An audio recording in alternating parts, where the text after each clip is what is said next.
Hello. Um, yep, I've lost the days already. Don't know what day it is no more. Um, I'm kind of sleepy today. I'm ready to take a nap. I'm very tired and I'm not wanting to do anything. Ooh, look at that. Well, look at that angle. Yeah, which I know is literally the same way that every single person on the planet is feeling right now, which is awesome. I love being unique. I can't even be unique when I'm depressed. Uh, yeah, that's fun. So yeah, just feeling some confusion and apathy and needing to figure my own shit out? I'm kind of excited though. I started thinking about a new screenplay today, which is good and bad. Good because it means I'm going to write more. Bad because it means that I'm not rewriting. But I will. I think I'm going to try and do, God help me, 30 pages a week over summer of my screenplay, which is going to be that's a lot of pages. That's a lot of meatball. So I'm gonna try and do 30 pages a week, and I'm trying to write a western, and I'm trying to make sure that I'm not, continuing the tradition of excluding characters of color in westerns, while also, trying not to overstep what I can write as a white person. Though I am half Mexican as well, so but that I don't know. It's really tough. It's identity. Who is she? I don't know. Not me. I'm once again speaking to myself alone. That's okay. We are we do our best. We do our best out here. I do my best. I try to do my best. I don't really have anything interesting to say. I had a drumstick. That was very exciting. But then all the chocolate was at the bottom, and I don't particularly enjoy all the chocolate at the bottom of drumsticks. A fact which you really enjoyed. But let's talk about what happened yesterday. So yesterday, Frankenstein got a he's just recovered from his sickness. He gets a note from his dad. His dad's like, "Hey, I know you're coming home soon and I don't want to surprise you with this big sad fact, but your youngest brother actually was murdered. So hurry home because we're all super depressed about this, like understandably. And come talk to us." And Frankenstein's like, "What?" So he rushes home on horseback and he doesn't get there in time before the doors close one day. So he decides to go across the lake to where his brother was killed, which is like a bold move for someone who's very depressed. But he goes across the lake and he sees the creature and he's like, "Oh my God, the creature has got to be the one who killed him." And so ooh, can I mute myself? I can. This does not matter. So he sees the creature. He's like, "This is the one that killed him. The creature, the monster, the beast, whatever. You name it, I got it." So he sees it. He's like, "Oh shit." So he runs back home. He's like, he sees his other brother. His other brother's like, Frankenstein's like, "I know who killed our brother." And Ernest, who's his quote unquote elder brother, goes like, "Yeah, Josephine." And we're like, "No." And Frankenstein's like, No, not Josephine." Oh, but first, very importantly, Frankenstein's like, "I'm gonna tell everybody." And then he's like, "But should I tell anyone at all? What I think I've seen? Because, like, what if they got mad at me?" And it's like, "Oh, Frankenstein, I'm sorry. You did this to yourself. You really blew it this time for you." So everybody thinks, hold on, I gotta text Shiv. Shiv's having trouble entering the chat. Okay, they're in. They're in. Okay, so Macarena time. I can't remember where I was. So the townspeople have become convinced that Justine killed Frankenstein's youngest brother William because she had a necklace that Frankenstein's younger brother William had in his pocket, and also she's super confused. So everybody's like, it means she's guilty. When in all actuality, it means she was walking in the forest, found this necklace, looked up, there's an 8 foot tall man who's sewn together and passed out and is like trying to be like, "I don't know what I just saw." but it's weird. Yes, Justine, Elizabeth's dear friend. So they're gonna try Justine and see what happens. Frankenstein is still keeping. Justine was like the maidservant that had the tragic backstory that Elizabeth was like, "Oh, this is so funny. This funny little story about how this maid's entire family died, so she came back to work for us." And everyone was like, "Hmm." So yeah, we're gonna try Justine. Frankenstein is still keeping mums the word about the monster that he's created in chapter 7 of the book. Let's do it. Chapter 7. We passed a few sad hours until 11 o'clock, when the trial was to commence. My father and the rest of the family being obliged to attend as witnesses, I accompanied them to the court. During the whole of this wretched mockery of justice, I suffered living torture. It was to be decided whether the result of my curiosity and lawless devices would cause the death of two of my fellow beings. One smiling babe full of innocence and joy, the other far more dreadfully murdered, with every aggravation of infamy that could make the murder memorable and horror. Well, what if you were just like, "Hey guys, I created a monster, maybe we shouldn't kill this innocent woman"? That's a concept. Justine also was a girl of merit and possessed qualities which promised to render her life happy. Now all was to be obliterated in an ignominious grave, and I the cause. Bitch, I don't feel bad for you. Say something. 1,000 times rather would I have confessed myself guilty of the crime ascribed to Justine, but I was absent when it was committed, and such a declaration would have been considered the ravings of a madman, and would not have exculpated her who suffered through me. Well, why don't you try? The appearance of Justine was calm.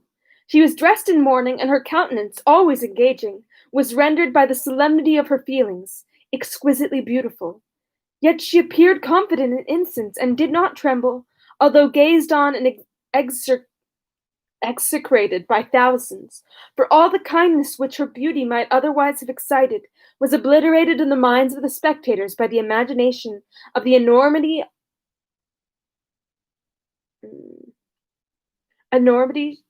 she was supposed to have committed. She was tranquil, yet her tranquillity was evidently constrained, and as her confusion had before been adduced as proof of her guilt, she worked up her mind to an appearance of courage. When she entered the court, she threw her eyes round it, and quickly discovered where we were seated. A tear seemed to dim her eye when she saw us, but she quickly recovered herself, and a look of sorrowful affection seemed to attest her utter guiltlessness. The trial began, and after the advocate against her had stated the charge, several witnesses were called. Several strange facts combined against her, which might have staggered anyone who had not such proof of her innocence as I had. She had been out the whole of the night on which the murder had been committed, and towards morning had been perceived by a market woman not far from the spot where the body of the murdered child had been afterwards found. The woman asked her what she did there, but she looked very strangely and only returned a confused and unintelligible answer that sounded vaguely like, "I saw a 8-foot tall man, and he was covered in blood and sewn together." I just have to move my pillow.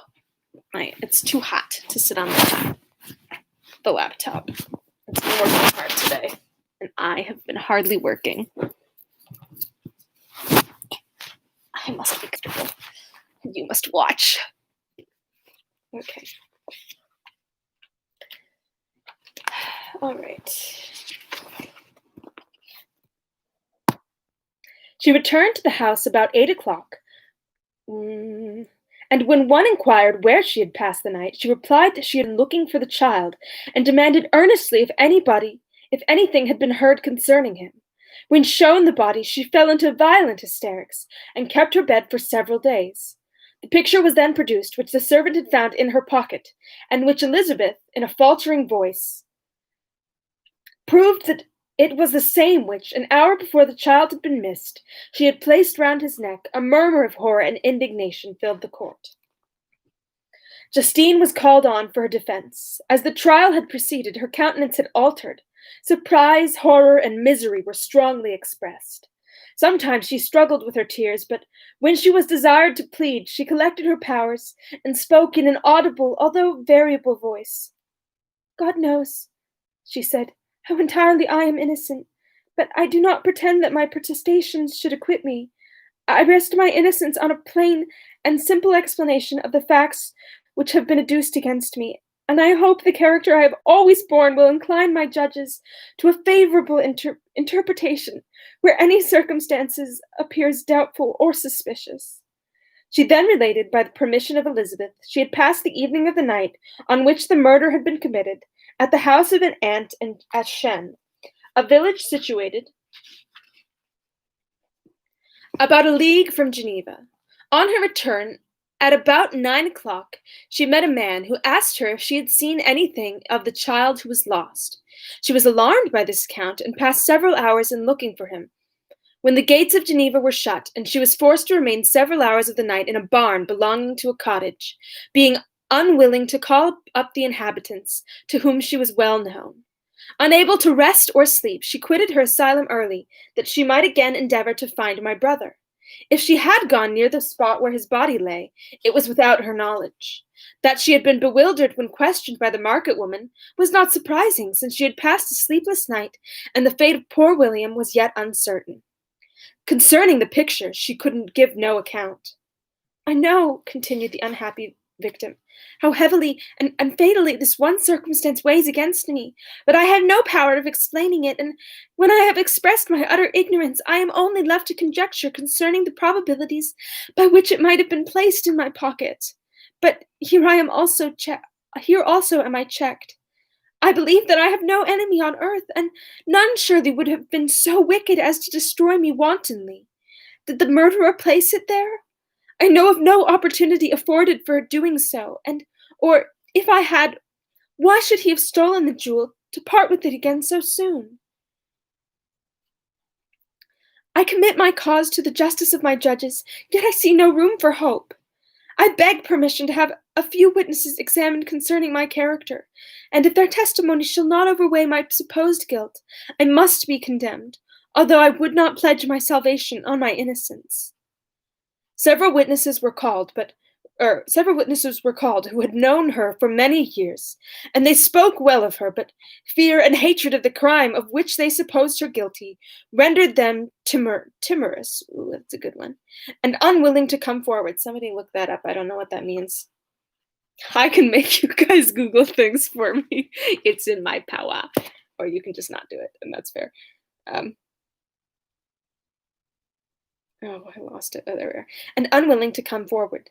Elizabeth saw even this last resource, and her excellent disposition and irreproachable conduct about to fail the accused, when, although violently agitated, she desired permission to address the court. I am, said she, showing or suffering from nervousness, fear, or lack of confidence. Cool. That's a good word. A good word for all. Thanks, Dane. I am, she said, the cousin of the unhappy child who was murdered, or rather his sister, for I was educated by and have lived with his parents ever since, and even long before his birth. I may therefore be judged indecent in me to come forward on this occasion, but when I see a fellow creature about to perish through the cowardice of her pretended friends, I wish to be allowed to speak, that I may say what I know of her character. Elizabeth is like 10 times more ballsy than Frankenstein. Oh, God. I am well acquainted with the accused. I have lived in the same house with her, at one time for 5, and at another for nearly 2 years. During all that period she appeared to me the most amiable and benevolent of human creatures.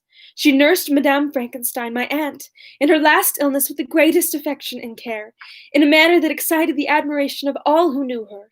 After which she again lived in my uncle's house, where she was beloved by all the family. She was warmly attached to the child who is now dead, and acted towards him like a most affectionate mother. For my own part, I do not hesitate to say that, notwithstanding all the evidence produced against her, I believe and rely on her perfect innocence. She had no temptation for such an action, As to the bauble on which the chief proof rests, if she had earnestly desired it, I should have willingly given it. So much do I esteem and value her. Excellent, Elizabeth. A murmur of approbation was heard, but it was excited by her generous interference, and not in favor of poor Justine, on whom the public indignation was turned with renewed violence, charging her with the blackest ingratitude. She herself wept as Elizabeth spoke, but she did not answer. My own agitation and anguish. Shiv, every time I say approbation, you post it in the chat, and I wonder why. Please tell me. Am I pronouncing it wrong? That's very possible. I think the brother was like, my estimation, 12. But Shiv, give me the hot deets on what's wrong with that word. Tell me more. I will continue while you explain yourself. Okay, I love that. Beautiful. This is what I like to hear. We're here to support and love words here. Okay. My own agitation and anguish was extreme during the whole trial. I believed in her innocence. I knew it. Could the Damon, who had, I did not for a minute doubt, murdered my brother, also in this hellish sport, have betrayed the innocent to death? To death and ignominy. I could not sustain the horror of my situation, and when I perceived that the popular voice and the countenance of the judges had already condemned my unhappy victim, I rushed out of the court in agony. The tortures of the accused did not equal mine. Well, she's about to die, Frankenstein, so I think they do. She was sustained by innocence, but the fangs of remorse tore my bosom and would not forgo their hold. You're so dramatic.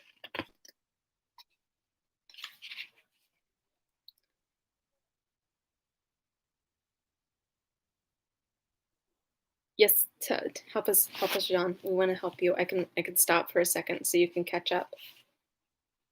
Okay, good. Okay. I passed a night of unmingled wretchedness. In the morning I went to the court. My lips and throat were parched. I dared not ask the fatal question, but I was known, and the officer guessed the cause of my visit. The ballots had been thrown. They were all black, and Justine was condemned. Dude, I cannot pretend to describe what I then felt. I had before experienced sensations of horror, and I have endeavored to bestow upon them adequate expressions, but words cannot convey an idea of the heart-sickening despair that I then endured. The person to whom I addressed myself added that Justine had already confessed her guilt. That evidence, he observed, was hardly required in so glaring a case. But I am glad of it, and indeed none of our judges like to condemn a criminal upon circumstantial evidence, be it ever so decisive. When I returned home, Elizabeth eagerly demanded the results. My cousin, replied I, it is decided as you may have expected. All the judges had rather than that 10 innocent should suffer than that one guilty should escape. But she has confessed. This was a dire blow to poor Elizabeth, who had relied with firmness upon Justine's innocence. Alas, said she, how shall I ever again believe in human benevolence? Justine, whom I loved and esteemed as my sister, how could she put those smiles of innocence only to betray? Her mild eyes seemed incapable of any severity or ill humor, and yet she has committed a murder. Soon after, we heard that the poor victim had expressed a wish to see my cousin. My father wished her not to go, but said that he left it to her own judgment and feelings to decide. Yes, said Elizabeth, I will go, although she is guilty, and you, Victor, shall accompany me. I cannot go alone. The idea of this was torture to me, yet I could not refuse. It's like Victor, you essentially are the parent of this creature. It knocked over a huge can of tomato sauce. It jumped into the wine rack at Vaughn's and just took the whole thing down. And instead of being like, oh, I'm sorry, I guess I'll pay for all the wine and I'll do what I can to help you guys clean up, he was like, I'm just gonna abandon the child and walk away. I'm just gonna Baby, you deal with that mess. You made the mess, you 2-month-old child. You deal with it. Ah, Victor. Oh shit, I just lost my page. Okay. Here we go. We entered the gloomy prison chamber, and I beheld Justine sitting on some straw at the further end. Her hands were manacled, and her head rested on her knees. She rose on seeing us enter, and when we were left alone with her, she threw herself at the feet of Elizabeth, weeping bitterly. My cousin wept also. "Oh, Justine," said she, "why did you rob me of my last consolation? I relied on your innocence, and although I was then very wretched, I was not so miserable as I am now." "And do you believe that I am so very, very wicked? Do you also join with my enemies to crush me?" Her voice was suffocated with sobs. "Rise, my poor girl," said Elizabeth. "Why do you kneel if you are innocent? I am not one of your enemies. I believed you guiltless, notwithstanding every evidence, until I heard that you had yourself declared your guilt. That report, you say, is false. And be assured, dear Justine, that nothing can shake my confidence in you for a moment but your own confession. I did confess, but I confessed a lie. I confessed that I might obtain absolution, but now that falsehood lies heavier at my heart than all my other sins. The God of heaven forgive me. Ever since I was condemned, my confessor has besieged me. He threatened and menaced, until I almost began to think that I was the monster that he said I was. He threatened excommunication and hellfire in my last moments if I continued obdurate. I can't, my forehead is cramping. Everybody's so distressed. Dear lady, I had none to support me. All looked on me as a wretch doomed to ignominy. Oh, I lost that one. Ignominy and perdition. What could I do? In an evil hour I subscribed to a lie, and now only am I truly miserable. She paused, weeping, and then continued. I thought with horror, my sweet lady, that you should believe your Justine, whom your blessed aunt has so highly honored, and whom you love, was a creature capable of a crime which none but the devil himself could have perpetrated. Dear William, dearest blessed child, I soon shall see you again in heaven, where we shall all be happy, and that consoles me, going as I am to suffer ignominy and death. Ignominy. Somebody look that one up for me. Oh, Justine, forgive me for having one moment distrusted you. Why did you confess? But do not mourn, my dear girl. I will everywhere proclaim your innocence and force belief. Yet you must die. Jesus! You, my playfellow, my companion, my more than sister. I never can survive so horrible a misfortune. Dear sweet Elizabeth, do not weep. You ought to raise me with thoughts of a better life and elevate me from the petty cares of this world of injustice and strife.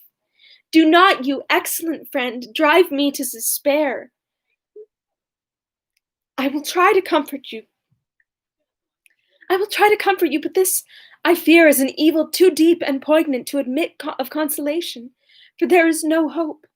Yet heaven bless thee, my dearest Justine, with resignation, and a confidence elevated beyond this world. Oh, how I hate its shows and mockeries. That's almost like Shakespeare. How I hate these shows and mockeries. And it's an iambic pentameter. When one creature is murdered, another is immediately deprived of life in a slow, torturing manner. Then the executioners, their hands yet reeking with the blood of innocents, believe that they have done a great deed. They call this retribution. Hateful name. When that word is pronounced, I know greater and more horrid punishments are going to be inflicted than the gloomiest tyrant has ever invented to satiate his utmost revenge. Wow. What a paragraph. Yet this is not consolation for you, my Justine, unless indeed that you may glory in escaping from so miserable a den. Alas, I would I were in peace with my aunt and lovely William, escaping from a world which is hateful to me and the visages of men which I abhor. Gay? Gay? I want to highlight that. It was really good. I don't have a pencil. I have one pencil. Gilbert, just I agree. Thelma and Louise, baby! I can't get my... I threw it at myself. Okay, we're good. Justine smiled languidly. This, dear lady, is despair and not resignation. I must not learn the lesson that you would teach me. Talk of something else, something that will bring peace and not increase of misery. During this conversation, I had retired to a corner of the prison room where I was inflicted with a violent nausea, I hope. That's also, um, that's also a lie. Okay. During this conversation, I had retired to a corner of the prison room where I could conceal the horrid anguish that possessed me. Despair! Who dared talk of that? The poor victim, who on the morrow was to pass the dreary boundary between life and death, felt not as I did such deep and bitter agony. Are you kidding me? I gnashed my teeth and ground them together, uttering a groan that came from my inmost soul. Justine's like, hi, I'm dying. Can you not make weird noises in the corner of my cell? Justine started. When she saw who it was, she approached me and said, Dear sir, you are very kind to visit me. You, I hope, do not believe that I am guilty. I could not answer. No, Justine, said Elizabeth. He is more convinced of your innocence than I was, for even when he heard that you had confessed, he did not credit it. I truly thank him. In these last moments, I feel the sincerest gratitude towards those who think of me with kindness. How sweet is the affection of others to such a wretch as I am. It removes more than half my misfortune, and I feel as if I could die in peace, now that my innocence is acknowledged by you, dear lady, and your cousin. Thus the poor sufferer tried to comfort others and herself. She indeed gained the resignation she desired. But I, the true murderer, the hell, felt the never-dying worm alive in my bosom, which allowed of no hope or consolation. Elizabeth also wept and was unhappy, but hers also was the misery of innocence, which, like a cloud that passes over the fair moon, for a while hides but cannot tarnish its brightness. Anguish and despair had penetrated into the core of my heart. I bore a hell within me, which nothing could extinguish. We stayed several hours with Justine, and it was with great difficulty that Elizabeth could tear herself away. I wish, cried she, that I were to die with you. I cannot live in this world of misery. I think everyone in this novel is at the very, very least bi. Justine assumed an air of cheerfulness, while she with difficulty repressed her bitter tears.